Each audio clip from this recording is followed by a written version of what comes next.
what do you feel where the market is going to go forward from here? Many investors in the market are fairly new, so they have not seen what happens in the market. So it's right time to start investing as well. The real moves in the market often come when there is fear and uncertainty. You look at 40 years of investing and you miss out on the 10 best days. I mean, you might think, what is 10 days in 40 years?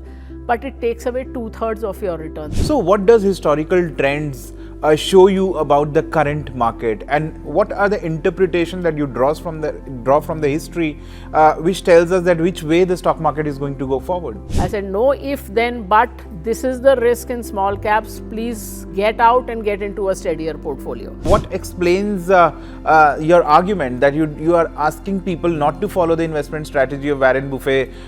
Young investors look up to him, they read his books. One, they may not be doing what you think they are doing. So for example, Warren Buffett, everybody thinks he buys and forgets. But no, I mean, if you look at the actual data, he sells 85% of what he buys within 2 years. Hello and welcome. You're watching Republic TV and Republic Business. This is Rajat Mishra. Indian equity market capitalization has gone down below $4 trillion. The investors are jittery, stocks are volatile. No one knows in which direction the markets are heading. As far as there are a lot of divergent viewpoints as to where should you invest, whether you should stay put in the market.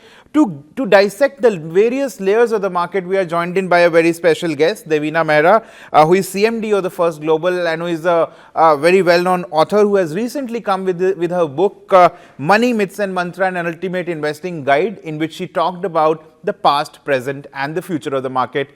So we will have an enriching session with Devina. So thank you, ma'am, for joining us and speaking to Republic Media Network and Republic Business. And many congratulations for coming out with your book, Money, Myths and Mantra, an Ultimate Investing Guide. I want to begin by asking you, a lot of chatter and confusion as to what next for the Indian equity market. The market, some people are saying it's correction, it's right time to exit. Some people are saying it's right time to stay invested. So what is your take? What do you feel where the market is going to go forward from here? Thanks for having me, Rajat. And the thing is this, that many investors in the market are fairly new, so they have not seen what happens in the market. And so what has happened is not unexpected or unprecedented or any of that by a long stretch of imagination. If you go back 18, 19 years, every single year there has been a correction. That means a fall from the top of at least 10%, barring 3 or 4 years. Right. So it happens every year, and 2023 was one year where it did not happen. So in a sense, it's after 2 years that you've seen this 12-13% drop in indices. So it's not something which is not to be expected. I mean, people in theory know that equity markets are volatile, but they think equity markets being volatile means that one year you will get a 20% return and one year you'll get a 7% return. But the next year it might be a minus 25% also. Right. So that's the nature of the market. That's the nature of the beast. So it is nothing which is strange. So that this is the first thing people should remember, that this is par for the course. Of course, the different segments in the market and your strategy has to be different for different categories. But for market as a whole, there is nothing disastrous that has happened. So the question that whether we should exit the markets now or should we stay invested, because some people are saying that it's right time for young investors to come because the overvalued stocks have gone down. So it's right time to start investing as well. Sure. I mean, I would agree broadly with that definitely it's not a time to stop investing, because for that I'll just give you one background, that all of us know the risks of investing in the market, that if you invest in the market, you can lose money, but there's a risk to not being invested. To whatever extent your equity allocation is, I always say that don't put 100% of your money in equity, but whatever is your equity allocation, this is definitely the right time to be invested, provided you are in the right segments and the right kind of stocks. But definitely it's not a time to sit out in the markets, because the real moves in the market often come when there is fear and uncertainty. I'll give you one statistic why I'm saying there's risk to not being invested, that if you look at 40 years of investing and you miss out on the 10 best days, I mean, you might think, what is 10 days in 40 years? But it takes away 2/3 of your returns, as much as that. And if you miss out on the 30 best days, which is less than a day a year, 90% of your returns go out. So instead of like 100 rupees, let's say, becoming 80,000 in 40 years, it is only 8,000. Right. So there's a huge risk to not being invested. So most of the time, unless you're pretty clear there is a disaster looming, it makes sense to remain invested. But it may not be the same stocks where you are today. So with that caveat. Okay, understood. And also, you are someone who has a strong command over the historical trends of the market. And you have extensively mentioned in your book, I was going through it. So what does historical trends show you about the current market? And what are the interpretations that you draw from the history, which tells us that which way the stock market is going to go forward? Okay, so let's look at it in two segments. So one is the large cap mainstream indices like Nifty or Sensex and that sort of thing. So there, I mean, our impression is that Indian equity markets give you 15-16% return compounded. But what people don't realize is that there's big variation not just from year to year, but from decade to a decade. So like 1980s decade, the compounding was 21%, next decade 14%, then 17%. But now this 2010 to 20 decade was an outlier where you didn't even get 9% compounding, and that doesn't quite capture it. If you had put in 100 rupees at the beginning of the decade, at the end you would get 230 rupees, whereas in fixed deposits you would have got nearly 200. Right. Whereas in 1980, if you had put 100 rupees in 10 years, you would have got 700. So that's the difference, and that is that like that below par return for 10 years is what created the room for this bull run you have seen since the COVID lows. So, but you are still not way above the trend line. This risk of a sustained crash is when you are way above the trend line, which has not happened. However, now if you look at the small cap side, and this is not something I'm saying after the market has come down. People who have been following me know that I have been warning about this for months and quarters. I mean, there was a very clear post that I reposted recently on my Twitter in July last year. I said, no if, then, but this is the risk in small caps. Please get out and get into a steadier portfolio. It was not like, agar ye ho gaya, to ye hoga. It was not like that. It was very clear. And again, you talked about history. Now, this is the history of small caps. Again, people are new. They don't know the history. In 2008-9, the small cap index made a high. From there, it corrected nearly 80%. And that level of index came back after 8 years in 2016. And this is also theoretical that the index came back because by that time the index had changed almost completely. So the stocks that fell never came back. Now this is the risk in small cap, micro cap, that some stocks of every bull run will never come back. They disappear into the blue yonder. So that's the thing. And then, you had another mad bull run 2017-18, another 2/3 correction. So, that's the nature of the beast. That's the nature of small caps, that they are high risk segments. And so you have to be super careful. So that's the whole point. And many stocks just disappear. I mean, don't forget. Understood. Since you're constantly talking about steadier portfolio, you're warning about small caps, I just want to go into much more detail as far as steadier portfolio is concerned. Just for the knowledge of our viewers, right. When you're mentioning steadier portfolio, what does this mean? So this means, broadly the large cap companies with a longer history, I'm not saying every large cap will be a buy, but I'm saying that's broadly the category you should be focusing on. Right. Large cap, and also some of the what you call mid caps are also fairly large cap if you go by the SEBI definition, because SEBI now no longer gives it as market cap this thing. So I'm saying broadly the bigger companies are also, as it happens, cheaper today, right, compared to some of the smaller companies. Right. Also, we know that you are someone who in your book extensively talked about and asked investors not to follow the investment strategy of Warren Buffett, Benjamin Graham and all other renowned investors as well. So what explains your argument that you are asking people not to follow the investment strategy of Warren Buffett? Young investors look up to him, they read his books. So why are you... So you should read his books. I'm not saying don't read his books. Read his books, read everyone's books. And many people with very different strategies have made money. If you look at George Soros or Jim Simons, their strategy is very different from Warren Buffett. But of course, I have gone into great detail in all of these, but to very, very briefly talk about it.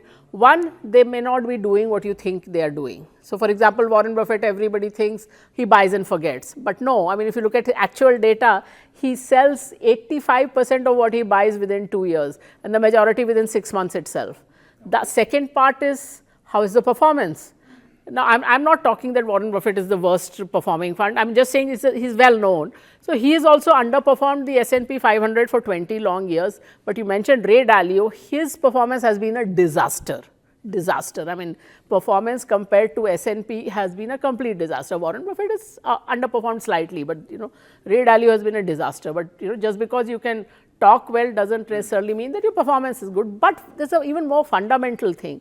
The question you should really ask is that of all the people who followed a certain strategy, what has been the result? Not that if someone has become rich or successful as an investor or a fund manager, work backwards and say that if I follow that strategy, I will win. Because somebody might have followed a very high risk strategy, and sometimes they are high risk strategy with high payoffs where 90% of the people go out of business, but the 10% who remain make bumper returns, but that doesn't mean it's a good strategy. So are you asking the right question in the first place by saying, I will follow what rich or successful people have done? So you talked about Warren Buffett. You also mentioned about Benjamin Graham and his investment strategy, and you also said in the book that you should not follow the investment strategy or what Mr. Graham was following. I have not said that you should not follow. I mean, please read everything, but weigh it against what your experience is, and whether sometimes it is also that something may have worked at a certain point in time in a certain market, but doesn't necessarily mean that it will work for all time. And sometimes people don't even really read. So I mean, Ben Graham, everybody thinks they know or think they know what value investing is, because Ben Graham is the patron saint of value investing, and people think it means buying stocks with low price to book. But no, I mean, if you look at the last edition of his book, he talks about that now a lot of value is in intangibles, and this is writing 50 years ago, a brand or technology, and now that's even more so. And but the most interesting thing is, again, looking at data, that he made most of his money in an insurance company, not in the value stocks which he talks about. So always, of course, read, but don't swallow anything whole. I mean, not what I am saying, not what the most successful person in the world is saying. I mean, always test it against what the real world data is. And as I said, sometimes something might have worked, like Peter Lynch is another favorite of people. Now, he talks about buying what you understand, which is basically consumer brands.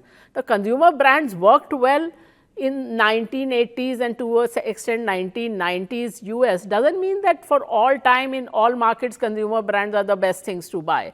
And the smart thing that Peter Lynch did was that he retired after 14 years of a great run in the fund. He recognized that that performance was not replicable. It was a particular place in a particular time, and he retired in his mid 40s. I give him a lot of credit for that. Right. There is a very interesting story that you mentioned in the book about the Warren Buffett's Coke story versus PepsiCo story, right? Can you just throw light on that? So, I mean, that was an illustration of storyfication. So, human beings are creatures of the story. I mean, we like stories rather than data. We remember stories, we teach through stories. So, if you look at even advertisements, the successful advertisements are the ones which have stories. So, if I tell you that 5 lakh children in this district are malnourished, you will turn the page. But I give the picture or a video of a single family which is starving, and you will give money to that charity. So similarly, I mean, and the problem, real problem with stories also is that if you tell it often enough, the storyteller also becomes convinced. And that is to an extent what happened with Warren Buffett. I mean, this is only an illustration. I'm not saying that anything wrong with him as such, but the point is he told this story of that this is the stock, kind of stock to buy, that good brand, predictable cash flows, and Coke was the #1 brand in the world. I mean, no doubt about it. But the point is that because he told that story too many times, he became invested in it, and he never got out. So if you look at it over 30 years, Coke went up something like 13 times in a time when the S&P itself went up 18 times, Pepsi went up 25, 30 times. So it was actually a big underperformer, but by telling that story again and again, you become invested in that narrative. So it was an illustration to show that you should look at data rather than narratives or stories. Right. One statement that I have come across that you have repeatedly talked about is a frothy space in the equity market, and you have suggested investors to stay away from the space and rather book profit and exit. If you look at the current market, Indian equity market, what according to you are those frothy space that investors should come out of or should exit? Of course, many of them have already come down a lot. So I say an easy way to find out where there is froth in the market is look at where the new fund offerings are coming, where the new thematic schemes are coming. So whether it is small cap, whether it's defense, whether it's PSU, or at another time there was NASDAQ in 2021, or even further back in 2000 there was the tech funds. So every time if you see, this is a pattern that when the thematic funds are launched, that's normally when that theme has matured and is close to the peak. It's more likely to fall rather than rise from there. And the reason why people invest in that is FOMO, fear of missing out, that by the time you have understood the scheme, or rather the theme, it is already little late in the day. So in general, avoid new fund offerings of thematic funds. And that is also a indicator of where there is usually fraud in the market. And of course, then there are like IPO hype hoga, there will be micro caps, there will be various other kinds of things. So I mean, don't try to get too exotic in the market. Right. Yeah. Also, I know I want to ask you about the correction. Some people are saying that it's a cyclical slowdown that market is grappling with. Some people are saying that worst is behind us. Some people are already the market have corrected by 12%. What is your sense? Do you feel that it's a cyclical slowdown, or do you feel that the correction is going to stay on for a longer period of time? And if you feel that the correction is going to stay on, then how much the market is going to correct more? It is very difficult to say that. I am no oracle to say exactly how much, but I would think for the larger caps, the downside is now limited. Might be another 4-5%, I would think. But as I said, in small cap, micro cap, many stocks never come back. The stocks that go up in one bull run sometimes never come back. So be cognizant of that fact. Or for that matter, many of these IPOs that have come, we've had IPOs in the past where that stock price was never reached. I mean, let alone complete disasters like Reliance Power, which was such a coveted IPO. DLF did not come back to its IPO price for decades. So that is the issue, that whenever there is too much hype around something, you might never see those prices again. Right. Do you see, you said that you expect markets to correct even 5 to 6% further. What are the triggers as per you for those correction going forward? Because we are seeing a lot of volatile triggers, volatile environment, tariffs are being imposed, reciprocal tariffs, macroeconomic fundamentals. What are the triggers that you foresee for this correction to happen going forward? Rajat, the thing is this, the narratives always follow what happens in the market. So it is, for example, last 3-4 months, people are talking of consumption slowdown, and that's affecting the markets.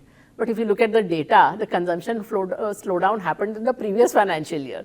In 23-24, the consumption growth in India was at a 21-year low. This year, it is actually accelerating. Picking up. But because the market fell, now suddenly everybody wants one theory, so they've gone back to consumption. I was talking about consumption last year. I said this is like a 21-year low in consumption. So, stories always follow the data, and the markets have a mind of their own. So it's not, it's not as if that for the same data, depending on whether the market goes up or down, you can find a story. Like for example, if let's say you're looking at the US, if interest rates are not cut and the market falls, you will say obviously interest rates had to fall, and only then the market would have rallied.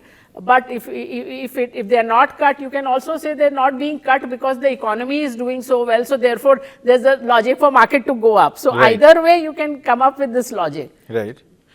And also in your book, you have said that investing is a loser's game. Right. Why? Can you just explain that why you are saying that investing is a loser's game? Okay, so this is a very eye-opening article, I would say. It's a 1970s article, The Loser's Game by Charles Ellis. So all of you should Google it, and it's only a 4-5 page article, and it's a mind-opening article because it said everything in the world is a winner's game or a loser's game, and games change character. So for example, aviation. At the time that JRD Tata was flying from Karachi to London, it was a winner's game. It was an adventure sport because some part didn't work, he wound some wire and made it work, he didn't even land, he missed one town altogether, he landed in some disused airstrip and all that. But now there's only one way to fly an aircraft, go by the checklist, don't make mistakes. So in our grandparents' time, maybe investing was a winner's game because information was not available, even annual reports were difficult to get, there was no Excel sheet. So getting information was the edge. You could find gems which were not known in the market in a sense. Now all data is available to everybody. The best minds are in the market. So your first aim has to be not to lose. You will win if you don't lose. Don't lose doesn't mean, you should have strict stop losses. So take the small losses so that you don't take a crippling blow on your portfolio. So don't lose big money. That's the mantra. That's the first mantra. Okay. So, and if you do that, you will win. If you look at mutual funds, for example, the best performing schemes are the ones which perform in downturns, which outperform in downturns. There was one scheme which which outperformed almost all the upturns, but it was almost the bottom performing scheme, because when the markets fell, it fell more. Right. Also coming to another discussion, there is a lot of chatter around that also. Since the market are witnessing downturn, people are saying that you should exit SIPs if you are investing in mid cap or small cap funds. What is your sense? Should we exit the SIPs right now? In general, it doesn't make sense to exit SIPs. But if you were doing it in a narrow theme, don't have SIPs in general ever in a narrow theme. So don't have it in a industry fund, don't have it in only small cap fund. So always be in a broad based fund. And one of the reasons is that the main value that a fund manager adds is whether you should be in small cap or large cap, whether you should be in IT today or whether you should be in defense. If I'm leaving it to you as a lay investor, you don't have the skill or the information to do that correctly, and anyway that is what you are paying the fund manager for, because 80-90% of your returns come from there. So be in a broad based fund, but it's always a bad idea to quit when the market has fallen. That's never a good idea, because as I said, that's where you will miss out on the upturn. That those 10 best days have never come in a bull run. They always come when there is fear and uncertainty in the market, not when people are happy and secure. Always in market returns, and this is data across the world, there are many research papers on that from Portugal to Brazil to the US, that sentiment is a contraindicator. When everybody is happy and gung-ho, the next period returns are below normal, and when everybody is scared and uncertain, the next period returns are above normal. So always at the, after the market has corrected, there's definitely no case to be made to quit SIPs. As I said, the problem was last year a lot of people went out of their large cap SIPs and went into small cap SIPs, which was the wrong thing to do. So, also one thing that I have observed in your book, and I was reading through all the articles and the tweets, you're discouraging people to invest in small caps, and you have been cautioning them not to invest in small cap rather than go for a large cap. So what do you feel, if a young investor is going forward in investing, they should never touch small cap, and what is the reason behind it? No, it's not that you should never touch. I said you should look at the whole basket, and the main value a fund manager adds is when you should be in which segment. So for example, for our PMS, normally, I'm not talking the SEBI definition of small cap, but we look at the risky small caps as something below 5,000 crore market capitalization. We don't look at anything below 1,000. So the 1 to 5,000 crore is where we manage it. Normally, we will have 13 to maybe 15% of our PMS in that. At times, we've even gone up to 22%. But last 1 year, we have been in the 5 to 7% range, even though, we could see the momentum and we knew that it would hurt relative performance in the short run. But as you said, investing is a loser's game. So our first focus is always not to lose big money. And in small caps, some of the risk management measures don't work. For example, I always say have a stop loss. But the point is, some of these stocks, when they fall like a stone. It's like circuit down every day, there is no exit. So that's why and you can't hedge them, because the only hedge available is a put on the Nifty, which doesn't move along with the small caps. So you have to calibrate that risk, and that's why I'm saying that your fund manager or your financial advisor should have the skill to do that. You will not have that skill if you are a lay investor. Let's talk about a lay investor, because that's what people are seeking knowledge on. If a young investor with a corpus of 20,000 rupees wants to start in a stock market, in an equity market, where should he go? And he doesn't have access to fund manager or something like that. So what should be the investment? So be in a broad-based mutual fund. So start with that. And often people ask me that I can't save 20% of my salary, so what should I do? I said, you start with 5% of your salary, but next year's increment, put 70% of your increment into your investment basket. That's the way to do it. because otherwise there will be only lifestyle inflation and you will spend it all. So make that conscious thing that that money goes out and starts getting invested, and don't wait to optimize everything. But even if you are in a reasonable area, don't be at either end of the risk spectrum. Again, I see people sometimes go from fixed deposit right to saying I will become a day trader or derivatives or crypto trading or something like that. So don't do that kind of stuff with your hard-earned money. Okay.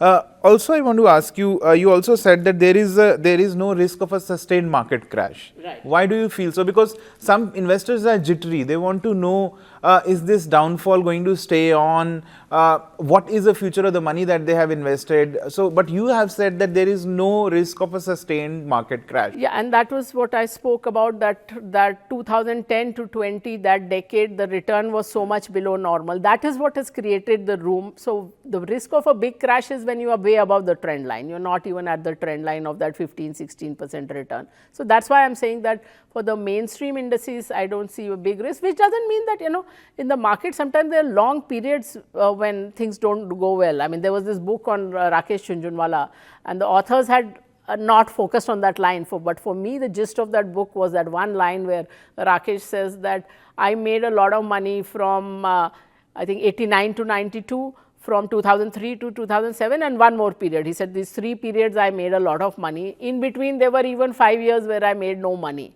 So I said his superpower was not identifying the stocks. His superpower was understanding that equity market returns are lumpy. And sometimes, 7-year returns will come in 2 years, and 5 years you will see nothing. So that is the mindset you have to cultivate. So don't put money in equity unless you will not touch it for 8 to 10 years, which doesn't mean it should be in the same stocks for 8 to 10 years. But in the markets, they should be there for at least that much time, and that's one of the reasons why you should not have 100% in equity, because there are always sometimes, some reason or the other, you might need money, you might be buying a house, you might lose your job, you might want to study further, whatever. So don't have 100% in equity, but whatever is your equity allocation should be money you don't need for at least 8-10 years. Okay. And also look beyond India. That's the other part. Okay. Since you talked about Rakesh Jhunjhunwala, let me just discuss that, because he's called as the Warren Buffett of India, and you are someone who is saying not to follow the investment strategy of Warren Buffett. So what sets Mr. Jhunjhunwala apart from Warren Buffett, and how do you see his investment strategy? So that's the thing. See, I mean, people think that he had some, that stock picking was his big skill. But if you met Rakesh over the years, and he was somebody well known to me, he would be talking about a different stock every time you met him. So he did not know in the beginning that these 3-4 stocks, Titan, Crisil, Lupin, and a couple of others, would make him all his money. So that's the takeaway, that no one knows in advance which are going to be the multi-baggers. Sometimes people ask me that your big calls are, HDFC Bank in 1996 just out of the IPO, or Amazon in 2001 when everybody had a sell on it, we had a strong buy. And which is the next HDFC Bank or Amazon? I said, anyone who tells you that they have this superpower of identifying multi-baggers is telling you a lie, because no investor in the world has ever had a portfolio which, let alone 100% multi-baggers, is even 50% multi-baggers. At the most, when you are recommending a stock, at the most you can know कि ठीक है, double हो जाएगा, triple हो जाएगा. Beyond that, you do not have any crystal ball. Aditya Puri and Jeff Bezos also did not know that this would be the 20-year trajectory of our company. So this is all nonsense. So you have to choose a portfolio of at least 25-30 stocks with a system, and out of that also 5-7 will be duds. Some will give you normal returns, and if you're lucky and you've chosen them well, you might get 2 or 3 multi-baggers, but you will not know in advance which those are. I just read a book on Tanishq, written by the CEO of Tanishq, and you know how many times that Tanishq business came close to being shut down. So it's not as if Rakesh had some superpower ki he knew that Titan is going to be this great return. So no one knows in advance. Then what made him a successful investor? So a part of it is the luck of the draw. That's why I'm saying that never work backwards from there, that who is successful and what did they do. So you talked about Rakesh Jhunjhunwala, but what made him so successful? You're saying that there is no one knows what to pick up. It's just the luck that makes someone successful as far as stock market is concerned. So what made Mr. Jhunjhunwala so successful? So investing is a game of skill and luck. So that, I like most things in life. Only chess is the game of skill alone. So anyone playing, I mean, when a large number of people play a game, there will always be at the end of it certain number of people who will succeed, which is why I'm saying never work backwards from there. Like Rakesh, for instance, made his initial capital in trading. Somebody asked him this also, that you made your capital in trading, why do you tell people not to trade? And he says it's like you might be a smoker, but you might still tell your child not to smoke. So it's not as if that it's a, of people who trade, very few are successful, but because it's a high risk game. But of somebody who's successful can make outsized return. So that is the thing. As I said, the one thing which struck me in that book was the fact that he knew that that equity investments can be, the returns can be that lumpy, and therefore he stayed the course. So that was definitely one thing. But always ask that of all the people who followed a certain strategy, how many were successful, rather than work backwards from that so and so was successful and what strategy did they use. Because a very high risk strategy, let us say you have a strategy where 90% of the people go bust in a year, but the 10% who are there make 10 times their money. After 5 years, there will be only 1 or 2 people left, but they would have made like tons of money. So doesn't mean that was a good strategy. So always remember that. Right. Also, you also mentioned this point while you were talking that you never touch a small cap below the market cap of 5,000 crore. And that's also one of the risk management criteria that you have in your company. So when you go for investing, what are the 4-5 key things that you watch out for as a risk management strategy? Risk management in particular, no, we do look at things below 5,000. We don't look at anything below 1,000 crore market cap. 1 and 5,000, we monitor that how much is our portfolio in that, and therefore, how much are we comfortable with at a certain point in time. So that's the strategy.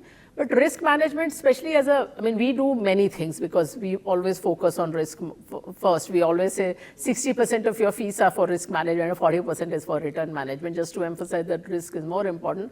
But even as an individual investor, at least have a couple of things. One, have a stop loss, and what is called a trailing stop loss. Now, what is a trailing stop loss? Suppose you buy something at 50, stock at 50 rupees, and you have let us say a 25% stop loss. So doesn't mean that your stop loss gets fixed at 37.5. If it goes from 50 to 100, comes back to 90, you continue to hold. So don't have a target that if the stock doubles or triples, I will exit, because then you will not get the multi-baggers. With 100, say 150, you keep holding. 100 to 200, you keep holding. 200, when it comes down to 150, now it is 25% down from the high. Then you exit. That's what a stop loss means. So that's one simple thing. The other simple thing is always look at, people are sometimes not even aware what's in their portfolio. So look at your portfolio, make sure you don't have too much in a single sector. So let us say, even if you are holding 20 stocks, if out of that, 7 are banks and 6 are FMCG companies, and another 6 belong to one sector, let us say pharma or chemical, then you are effectively holding 3 stocks, because stocks in a sector tend to move together. So diversification is not just number of stocks, it's also sectoral diversification. So these are simple things that you can follow as an individual. As a fund, of course, we follow many other things as well. Also, last 2 questions. One is about the price to earning ratio. In your book, you talked about that higher emphasis on PE ratio is highly misplaced. And you talked about certain other parameters to watch out for when you're going for investing in a particular stock. Can you just explain it in a detail for our viewers? Yes. So why is it that in the same industry, this is one of my interview questions, that something might trade at 20 times PE and something might trade at 40 times PE?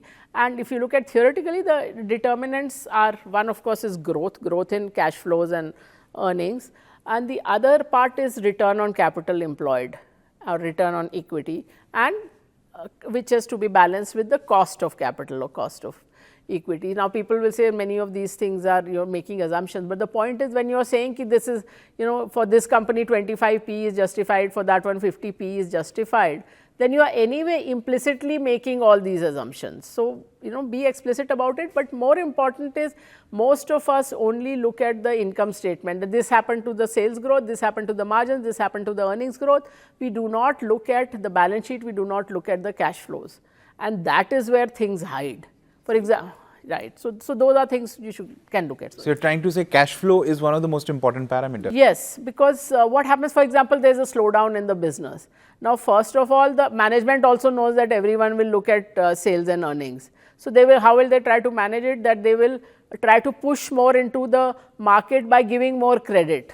So receivables will go up. Right. And therefore, that will show up on cash flows, it will show up in receivable days, it will not immediately show up on the income statement or profit and loss account. So that's why it's important to look at all of that. Right. The last question. We also know, I think 1 month back I interviewed Mark Mobius, and I was speaking at length about the market levels that he see going forward. So he said this year the Sensex is going to breach 1 lakh target.